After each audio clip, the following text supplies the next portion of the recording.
বাড়ি থেকে বের হওয়ার দোয়া। আসসালামু আলাইকুম ওয়া রাহমাতুল্লাহি ওয়া বারাকাতুহু।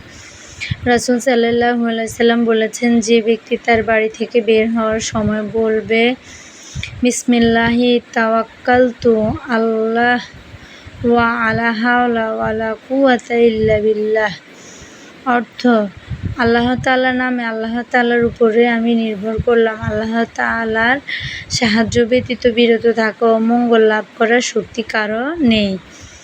তখন তাকে বলা হয়, তুমি হেদায়েতপ্রাপ্ত হয়েছ, রক্ষা পেয়েছ, নিরাপত্তা লাভ করেছ। সুতরাং শয়তানরা তার থেকে দূরে হয়ে যায়। এবং অন্য এক শয়তান বলে, তুমি ওই ব্যক্তিকে কি করতে পারবে যাকে পথ দেখানো হয়েছে, নিরাপত্তা দেওয়া হয়েছে এবং রক্ষা করা হয়েছে। সুবহানাল্লাহ। আল্লাহ হাফেজ। আসসালামু আলাইকুম ওয়া রাহমাতুল্লাহি ওয়া বারাকাতুহু।